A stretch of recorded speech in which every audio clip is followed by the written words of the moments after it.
Morning student. तो चलिए अपन start करते हैं अकाउंट का एक नया सम। यूनिक सम है। फिर से एक बार आपको जो एडजस्टमेंट दी रहेगी वो बॉक्स के फॉर्म में दी रहेगी, ना कि वर्डिंग के फॉर्म में।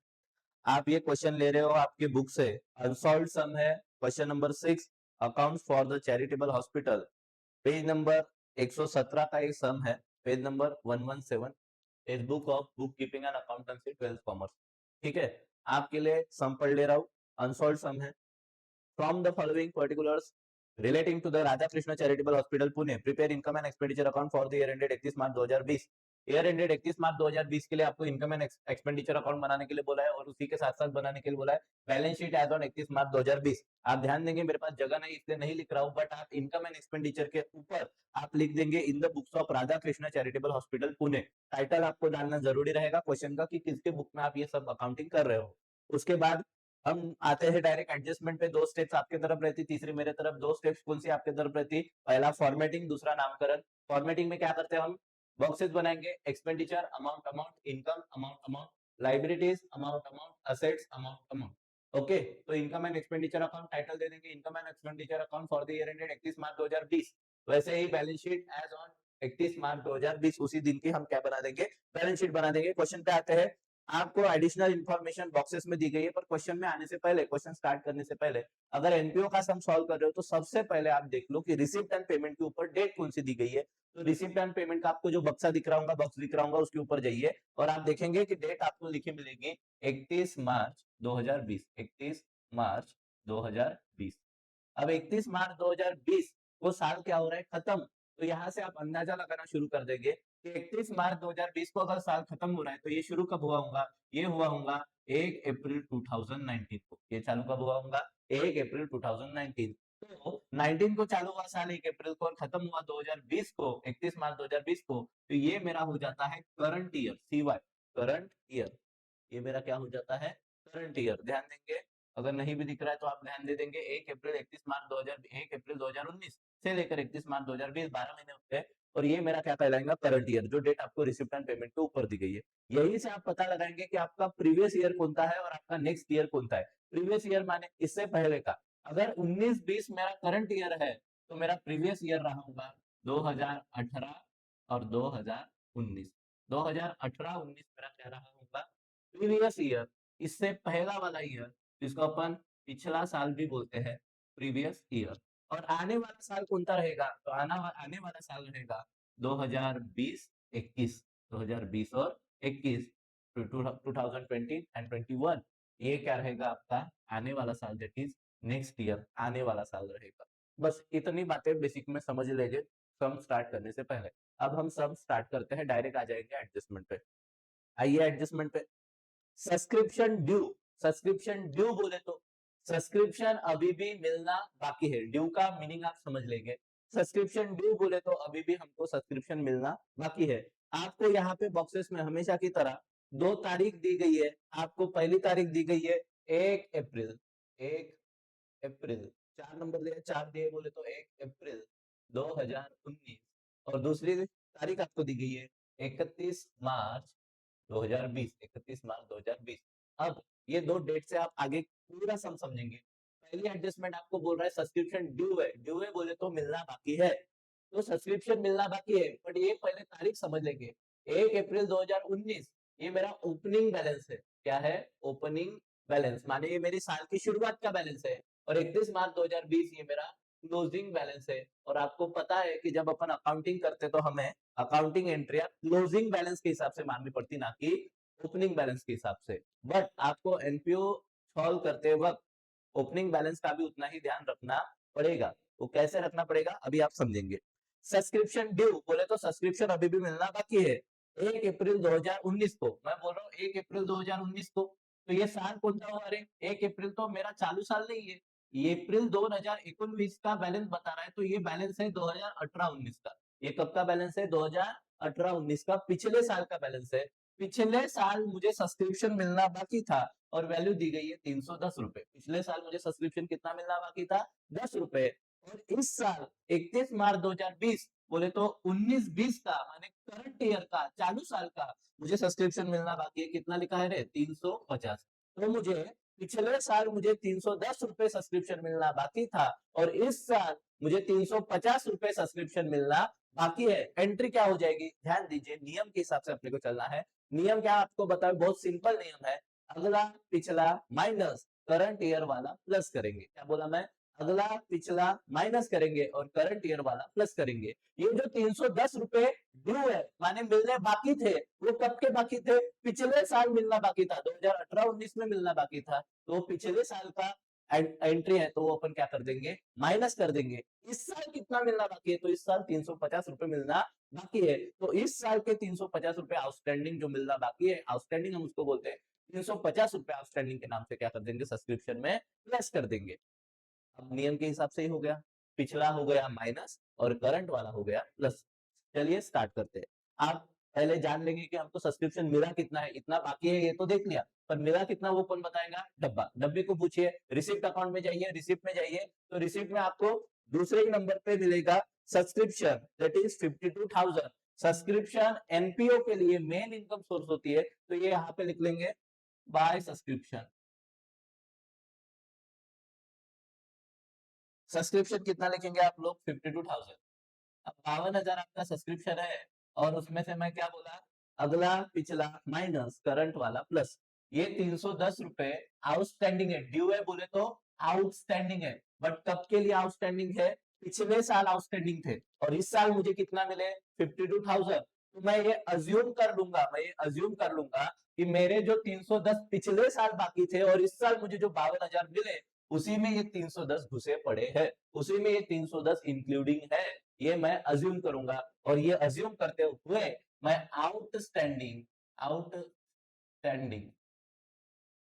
For previous year, previous year, पिछले साल का आउटस्टैंडिंग, जो पिछले साल का ड्यू है 310, वो 310 रुपए पिछले साल के क्या कर दूंगा, माइनस। तो 310 रुपए मैं क्या कर रहा हूँ यहाँ से, माइनस 52,000 में से अपन कितना माइनस कर रहे हैं, 310 रुपए, और आपका आंसर आ रहा है 51,690, 51,690।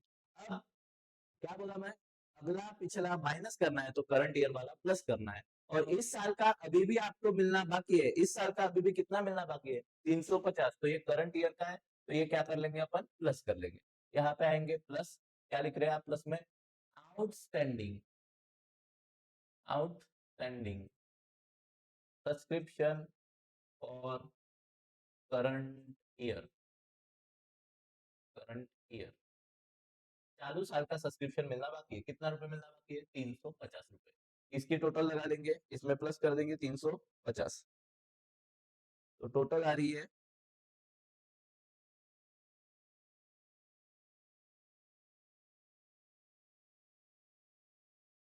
टोटल आ रही है 52,040, 52,040, 52,040, ये आपकी टोटल आ रही है। अब उसके बाद वाली एडजस्टमेंट देखेंगे, ये दोनों एडजस्टमेंट हो गई है। हाँ सर, इसकी सेकंड एंट्री नहीं होंगी, क्या कर देंगे, साथ में ही कर देंगे। ध्यान दीजिए, अब 310 पिछले साल आउटस्टैंडिंग था, 310 पिछले साल आउटस्टैंडिंग था, तभी हमको हमारे ओपनिंग बैलेंस में मिला। तो पिछले साल 310 आउटस्टैंडिंग था और इस साल 52,000 मिले, तो हमने अज्यूम किया कि इस 52,000 में ये पिछले साल के जो बाकी थे 310 वो मिल गए, वो क्या गए होंगे, मिल गए होंगे। अब इस असम्पशन के बेसिक पर मिल गए, तो भैया वो पिछले साल की इनकम है 310, हम इस साल की बुक्स ऑफ अकाउंट में पिछले साल की इनकम शो नहीं कर सकते, इसलिए मुझे वहां से 310 क्या करना पड़ेगा, माइनस करना पड़ेगा। मैंने वहां से 310 माइनस कर दिया, और इस साल की इनकम जो अभी भी आना बाकी है, तो इस साल के अभी भी आना बाकी है 31 मार्च 2020 पे, माने जिस दिन मेरा साल खत्म भी हो रहा है उस दिन में मेरे को 350 रुपए कहीं से आना बाकी है, तो वो इसी साल की मेरी इनकम होगी, तो वो यहाँ पे क्या कर दूंगा, 350 रुपए प्लस कर दूंगा। ये मिल नहीं गई, ये मिलना बाकी है, आएंगे कब आएंगे, तो फ्यूचर में आएंगे, और जब बात फ्यूचर की होती है तो वो अपनी क्या होती है, असेट। तो मैं यहाँ पे दूसरी एंट्री मार दूंगा, आउटस्टैंडिंग सब्सक्रिप्शन। आउटस्टैंडिंग सब्सक्रिप्शन कितना लिखूंगा, 350, कि मुझे अभी भी कितना रुपए आना बाकी है, 350 रुपए आना बाकी है। अब बॉक्स वाली ही सेकंड एडजस्टमेंट पे आ जाएंगे आप लोग, subscription received in advance, subscription received in advance कितना दिखाया है, सब्सक्रिप्शन रिसीव्ड इन एडवांस बोला है पिछले साल, ये पहला ड्यू की एंट्री थी, दूसरी है एडवांस की। अब सब्सक्रिप्शन आपको एडवांस में मिला, सब्सक्रिप्शन आपको कैसे मिला, एडवांस में मिला। कितना सब्सक्रिप्शन आपको एडवांस में मिला, पहले दिया है 600, कितना दिया है 600। 1 अप्रैल 2019 माने मैं बता रहा हूं आपको 1 अप्रैल 2019 ये ओपनिंग बोले तो ये पिछला साल, और ये क्लोजिंग बोले तो ये करंट ईयर चालू वाला साल। तो पिछले साल मुझे एडवांस मिला कितना 600, और इस साल मुझे एडवांस मिल रहा है कितना 150, 150 रुपया। अब ध्यान देंगे आप लोग, जब हम एडवांस किसी को पे करते हैं तो वो किए गए काम के लिए पे करते हैं कि करने वाले काम के लिए पे करते हैं। माने हम हमेशा एडवांस पे करते हैं आने वाले समय के लिए, आने वाले साल के लिए, आने वाले दिनों के लिए। ध्यान देंगे आप लोग, हमने पिछले साल 2018-19 में प्रीवियस ईयर में 600 रुपए का एडवांस पेमेंट किया। कितने रुपए का एडवांस पेमेंट किया, 600 का। तो जो एडवांस हमें मिला, कितना एडवांस मिला हमें 600 रुपए, कब मिला हमें, पिछले साल मिला, कब मिला, पिछले साल। तो वो कौन से साल के लिए मिला होगा, 2018-19 में, 2018-19 में हमको 600 रुपए एडवांस मिले 2019-20 के लिए। और 2019-20 हमारा कौन सा साल है, करंट ईयर है, हमारा कौन सा साल है, करंट ईयर। जो 600 रुपए जो मिले थे 2018-19 को 600 रुपए मिले, पिछले साल मुझे 600 रुपए मिले इस साल के लिए, तो मेरी वो इस साल की इनकम है। इसलिए ये 600 रुपए जो पहला एडवांस है, 600 रुपए ओपनिंग में एडवांस है, जो पिछले साल मिला बट मेरे इस साल के लिए, तो ये मैं 600 रुपए क्या कर दूंगा, यहाँ पे प्लस कर दूंगा। That is subscription received in advance for current year. बोले तो पिछले साल एडवांस मिला, रिसीव्ड इन एडवांस, पिछले साल एडवांस मिला इस साल के लिए, करंट ईयर के लिए, कितना रुपए 600। तो वो 600 इसमें क्या हो जाएंगे रे बेटा, प्लस हो जाएंगे, वो 600 इसमें क्या हो जाएंगे, प्लस। तो 52040 में 600 रुपए में क्या कर दूंगा, प्लस। तो नीचे आने वाले हैं 52640, नीचे आने, उसके बाद ध्यान देंगे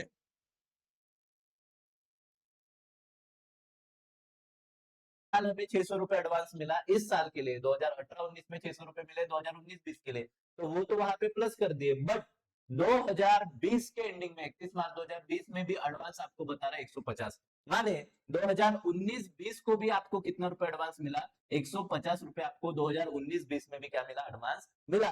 तो ये 150 रुपए जो एडवांस मिला है आपको, वो कब के लिए मिला होगा, 2020-21 के लिए। और 20-21 हमारा कौन सा साल है रे, तो ये हमारा नेक्स्ट ईयर है। कौन सा ईयर है, नेक्स्ट ईयर, आने वाला साल। हम अकाउंटिंग कर रहे हैं 31 मार्च 2020 के लिए। कब के लिए, 31 मार्च 2020। जो साल कब खत्म हो रहा है, 31 मार्च 2020। और 31 मार्च 2020 को हमने देखा कि हमने 150 रुपए हमको मिले हैं एडवांस में, जो कि हमको मिले हैं कब के लिए, एडवांस कब के लिए मिलता है, आने वाले समय के लिए, आने वाले साल के लिए। तो ये 150 आपको मिले हैं 2020-21 के लिए। 150 आपको कब के लिए मिले हैं, 2020 और 21 के लिए। तो अब ये 2020-21 वाली एंट्री कहाँ पे लगा लेंगे आप लोग, यहाँ से आप कर देंगे माइनस।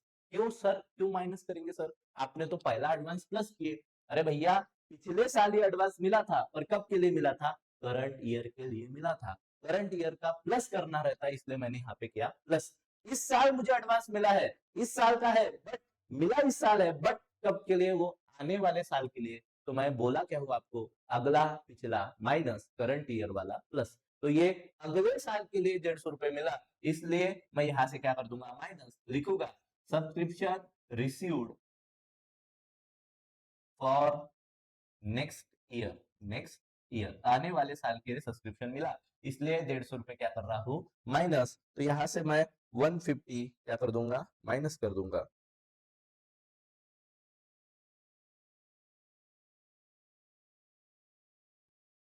52640 में से 150 क्या कर दूंगा, माइनस। तो आपका आंसर आ रहा है 52, आपका आंसर बाहर निकलेगा 52,490, 52,490। अब ये समझिए कि आने वाले साल का पैसा किसी ने आपको पहले ही दे दिया, आने वाले साल का पैसा किसी ने आपको पहले ही दे दिया।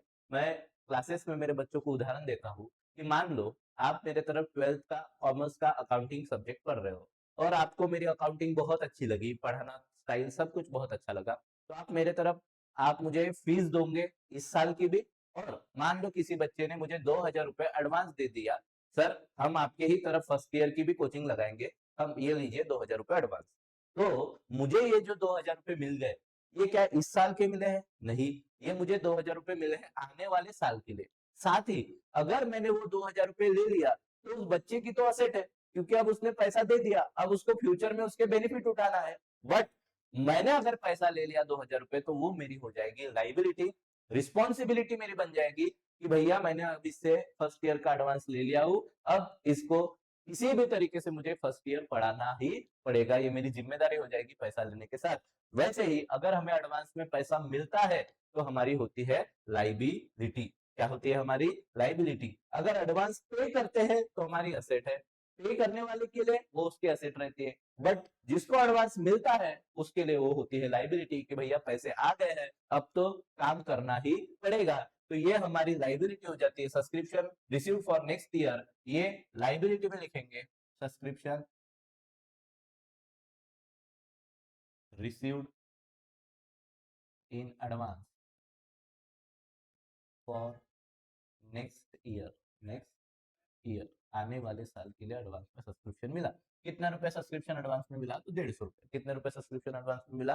150 रुपया। चलिए स्टार्ट करते हैं अभी बाकी का।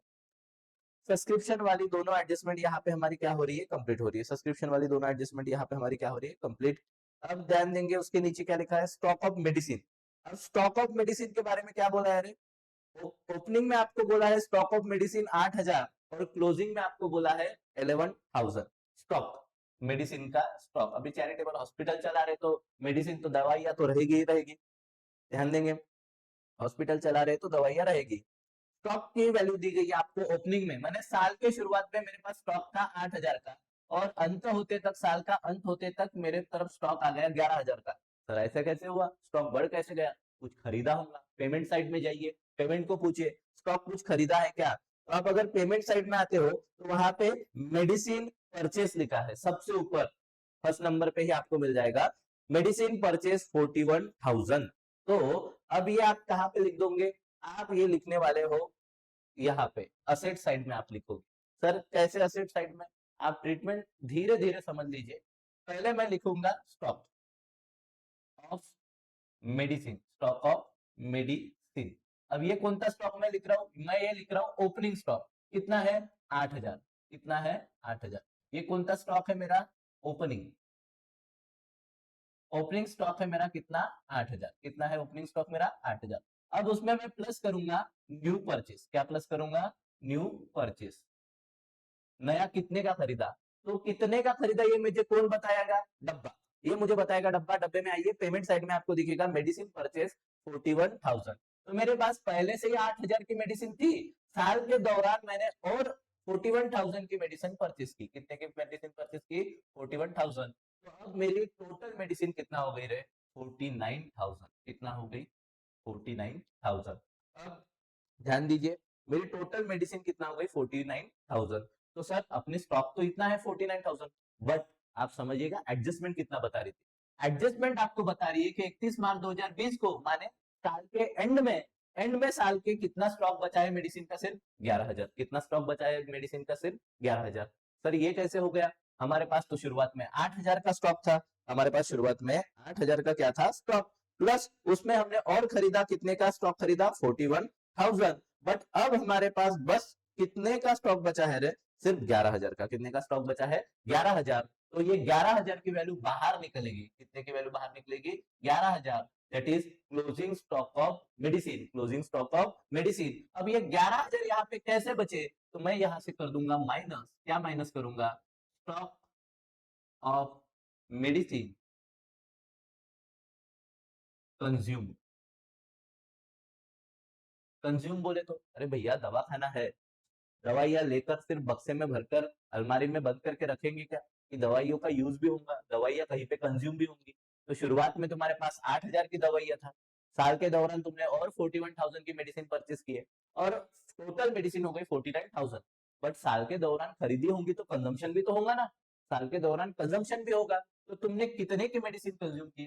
टोटल तुमने मेडिसिन कंज्यूम की 38,000 की। 49,000 से 49,000 में से 38,000 जब आप बाहर निकालते हो तब बाहर निकलेगा 11,000, या 49,000 में से 11,000 की दवाइयां बचाने के लिए कितना खर्च करना पड़ेगा, तो आपको माइनस करना पड़ेगा 38,000। और अब ये 38,000 की दूसरी एंट्री कहाँ पे जाएंगी, एक्सपेंडिचर में। एक्सपेंडिचर में आप लिखते हो to stock of medicine consume. Consume बोले तो यूज की, कितने की मेडिसिन यूज की तुमने टोटल, तो तुमने टोटल मेडिसिन यूज की 38,000। कितने की मेडिसिन यूज की, 38,000 कंज्यूम कर ली। चलिए आपको समझ रहा होगा, ध्यान दीजिए फिर से एक बार।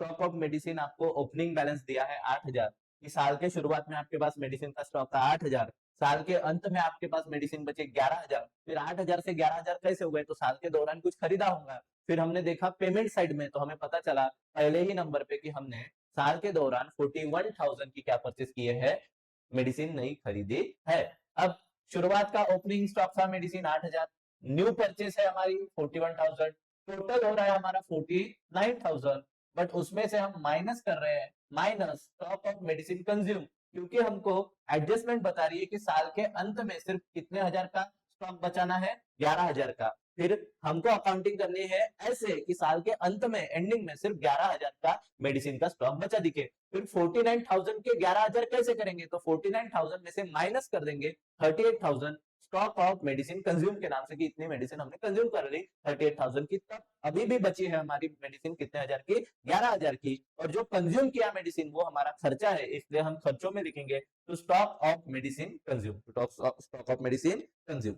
उसके बाद आपको दिया है estimated value of equipment. Equipment, अब जो भी यंत्रणा इक्विपमेंट साहित्य लगेगा हॉस्पिटल में, उस साहित्य की वैल्यू आपको दी गई है कितना, स्टॉक ऑफ इक्विपमेंट कितना दी गई है, एस्टिमेट स्टॉक ऑफ इक्विपमेंट 15,000, तो ये लिख लेंगे, इक्विपमेंट अपनी एसेट होती है।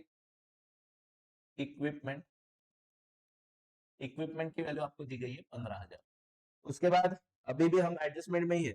उसके बाद बिल्डिंग की वैल्यू आपको दी गई है 40,000, बिल्डिंग की वैल्यू आपको कितना दी गई है, 40,000। ठीक है, अब बिल्डिंग की वैल्यू 40,000 तो दी है,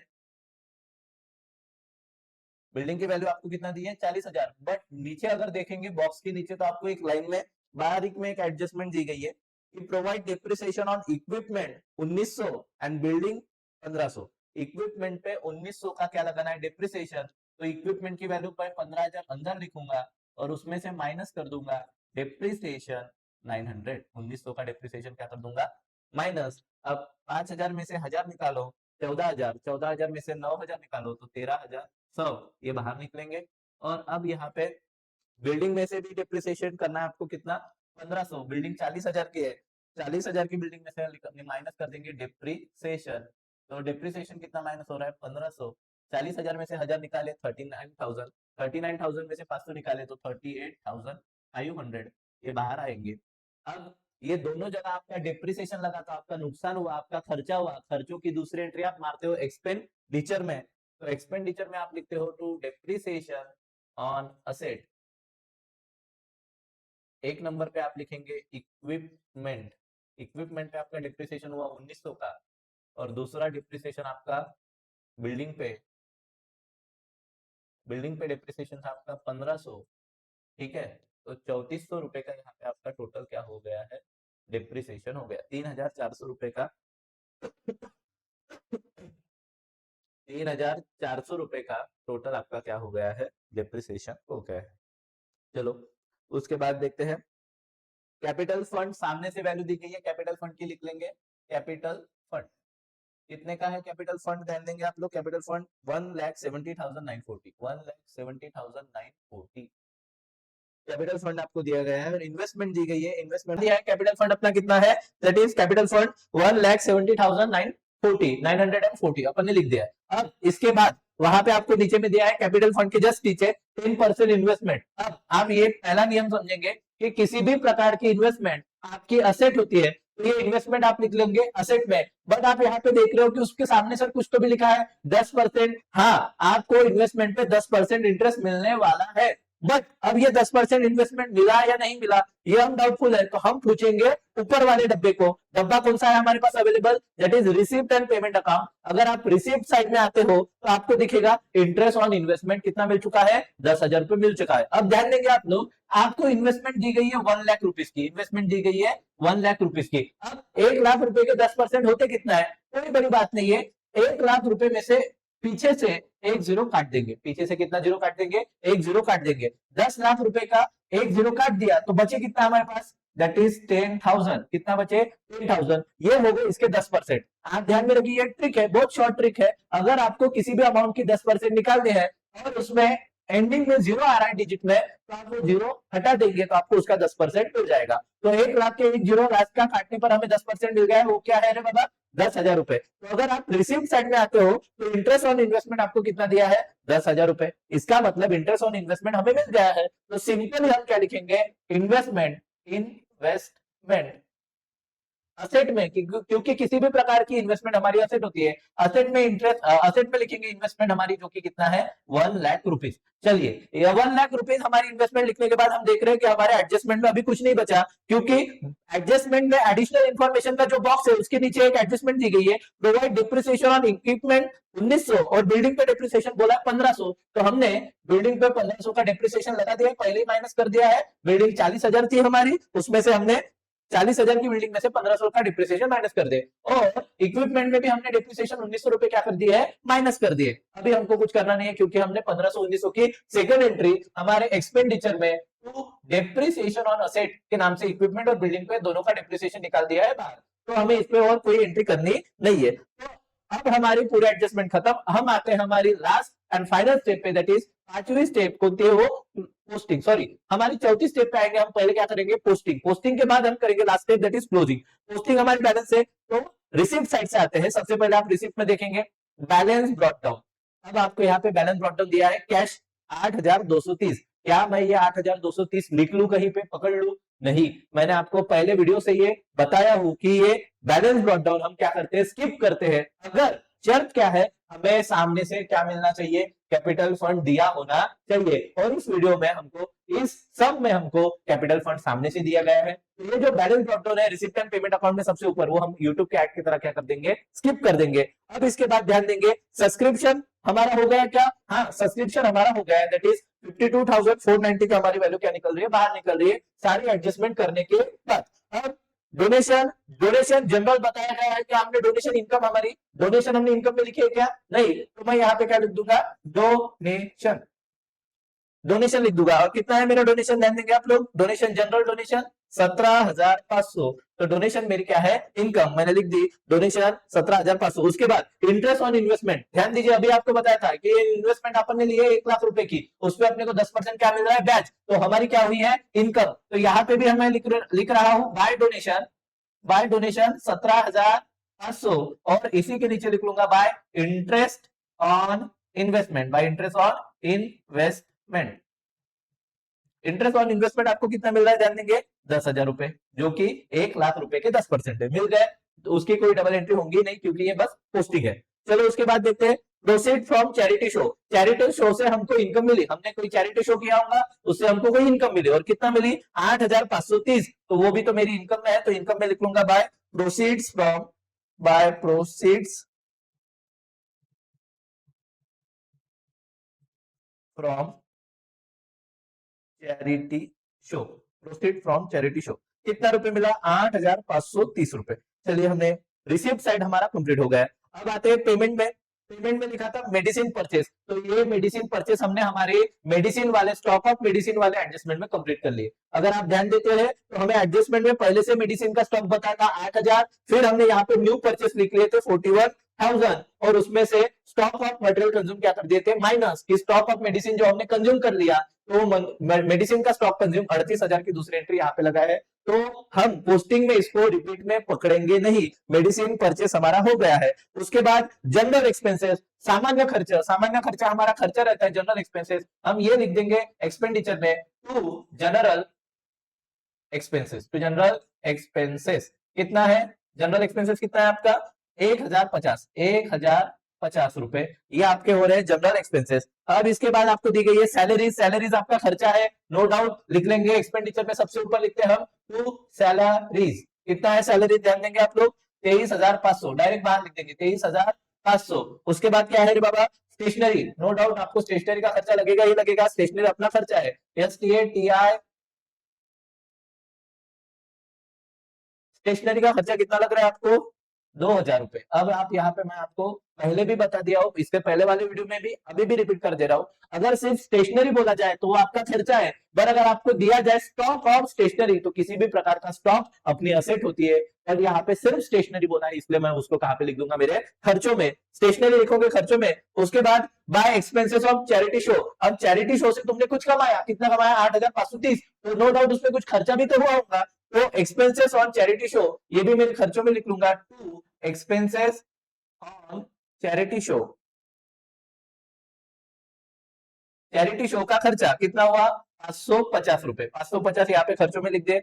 उसके बाद surgical surgery and dispensary expenses, तो ये भी तो मेरा खर्चा है, तो लिख दूंगा to surgery and dispensary, surgery and dispensary expenses.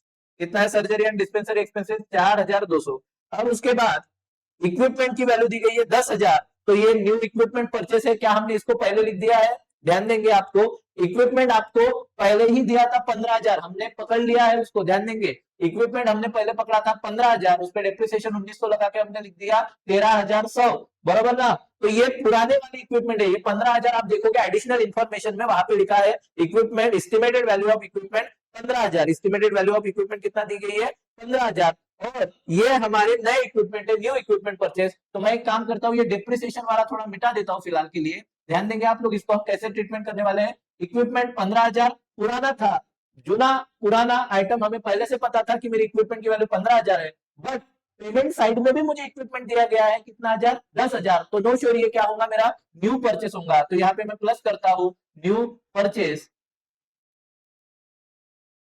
New purchase कितने का, 10,000 का।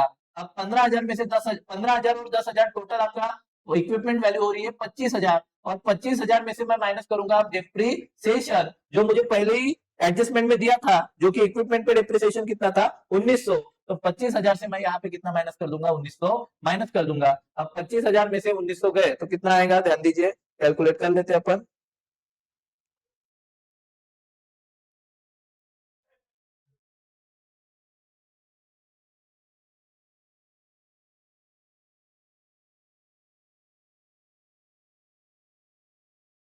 ये आएगा 23,000, 23,000,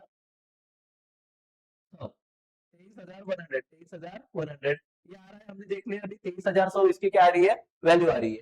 चलिए ध्यान दीजिए हमने किया क्या है ट्रीटमेंट, आप समझेंगे। हमें पहले इक्विपमेंट की वैल्यू कितना बताई गई थी एडिशनल इंफॉर्मेशन के बॉक्स में, 15,000, और हमने नया कितने का खरीदे इक्विपमेंट, और 10,000 का, तो टोटल वैल्यू हो रही है कितना 25,000, और उसमें से मैंने डिप्रिसिएशन कर दिया हो माइनस 1900 का। अब इसमें हमें कोई भी डिफिकल्टी नहीं जाने वाली है, क्योंकि हमको डिप्रिसिएशन जो है परसेंट के फॉर्म में नहीं दिया है, डायरेक्ट अमाउंट निकाल के दिए है।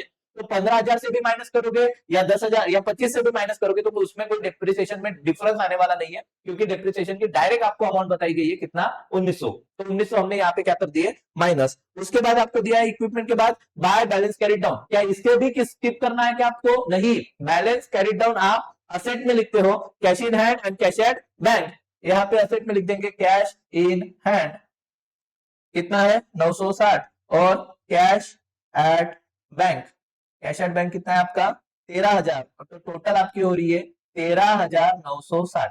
तो यहाँ पे अगर आप देख रहे हो तो अपनी एडजस्टमेंट सॉरी पोस्टिंग भी क्या हो गई है, कंप्लीट हो गई है, 13,960 अपने क्या लिख दिए बाहर। अब आपको करना क्या है, क्लोजिंग पे आते हैं हम फाइनल, इसमें हमारी सारी एडजस्टमेंट भी कंप्लीट है, हमारी सारी पोस्टिंग भी कंप्लीट है, अब हम करने वाले हैं क्लोजिंग। क्लोजिंग में करते क्या है अपन, बड़े में से छोटे को क्या करेंगे माइनस, बड़े में से छोटे को क्या करेंगे माइनस। तो आप एक अंदाजे के हिसाब से लगा लेंगे कि बड़ी अमाउंट कौन सी निकलेगी, यही अमाउंट अपनी बड़ी निकलेगी, क्योंकि यहाँ पे एक बड़ी अमाउंट है 52,000, 17,000, 10,000, यहाँ पे छोटी छोटी अमाउंट आपको दिख रही है 1,000, 3,000, 4,000, तो यही साइड मेरी बड़ी निकलने वाली है। तो देख लेते हैं कैलकुलेट करके, सब्सक्रिप्शन पकड़ेंगे 52,490 प्लस 17,500 प्लस 10,000 प्लस 8,530, टोटल आ रही है 88,520, 88,520। अब 88,520 में से ये अमाउंट पूरी की पूरी क्या कर दूंगा मैं माइनस, दैट इज 23,500 सैलरी के माइनस कर दूंगा।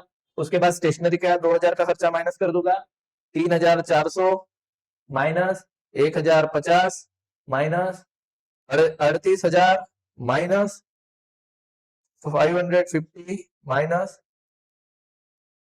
4,200, तो मेरा आंसर आ रहा है 15,820। 15,820 ये मेरा आंसर आ रहा है, इसको मैं लिखूंगा। ये मेरा क्या है बेटा, ध्यान देंगे, मेरी इनकम साइड बड़ी है और मेरे खर्चे कम है, तो मेरा आएगा सरप्लस। सरप्लस डेबिट साइड में आंसर अगर आ रहा है, डेबिट साइड में बैलेंस आ रहा है, तो उसको आप बोलोगे सरप्लस।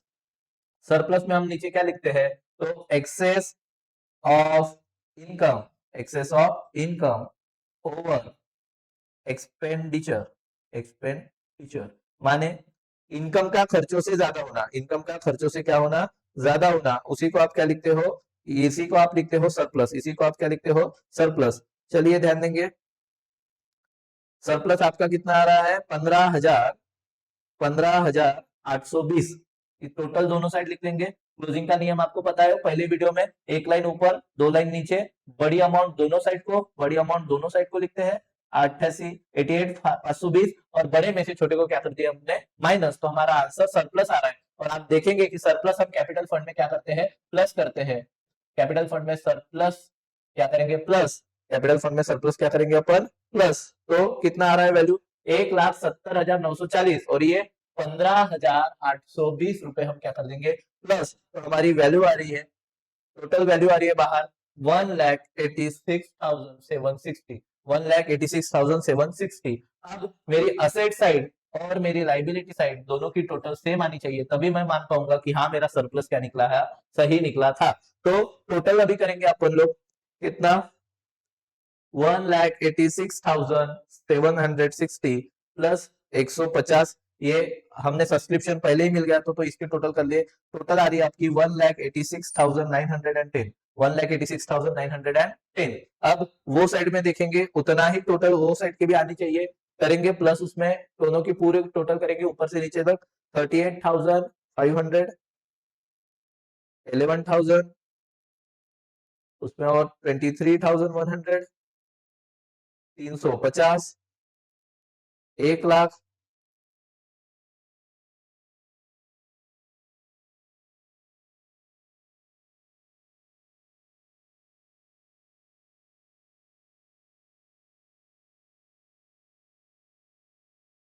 1,00,000 और 1,00,000 के बाद 13,960, 13,960 माइनस करेंगे, उतना ही टोटल आ रही है 1,86,910। तो दैट्स ऑल। अब आप देखेंगे अपन का कहाँ पे गलत हो गया था, ध्यान देंगे आप लोग। हमने इक्विपमेंट की डायरेक्ट डेप्रिसिएशन लगा दिए थे 15,000 की वैल्यू पे, जो कि हमको नहीं लगाना था। 15,000 में हमने नहीं देखा कि क्या हमने और परचेस किए हैं, और परचेस किए हैं या नहीं किए, ये आपको कौन बताने वाला है, तो ये आपको बताने वाला है आपका पेमेंट साइड। आप देखोगे आपको एडिशनल इन्फॉर्मेशन में इक्विपमेंट की वैल्यू 15,000 दी गई है, एडिशनल इन्फॉर्मेशन में इक्विपमेंट की वैल्यू कितना दी गई, estimate value of equipment 4 number पे आप देख रहे हो 15,000, ये साल के शुरुआत में आपकी वैल्यू है। और परचेस में आप देखोगे तो बैलेंस कैरी डाउन के ऊपर भी इक्विपमेंट दिया है 10,000। इसका मतलब ये होता है कि साल के शुरुआत में आपके पास इक्विपमेंट की वैल्यू थी 15,000, साल के दौरान आपने और नए इक्विपमेंट खरीदे 10,000 के, तो टोटल इक्विपमेंट हो गए आपके 25,000, और उसमें से डेप्रिसिएशन आपने माइनस किए हो 1,900, तो ये डेप्रिसिएशन माइनस करने के बाद आपको बचता है सिर्फ 23,100, और वो ही करने पर हमारा सम क्या हो पाता है, टैली हो पाता है। आप लोग स्क्रीनशॉट ले लेंगे। अब आपको करना क्या है, एग्जाम नजदीक आ रहे हैं, जो भी दोस्तों ने आपके ट्यूशन कोचिंग लगाए नहीं है, फ्री ऑफ कॉस्ट या अवेलेबल हो रहा है, तो आप अकेले इसका फायदा मत लीजिए, प्लीज लाइक करिए, शेयर करिए, सब्सक्राइब कर दीजिए। Thank you.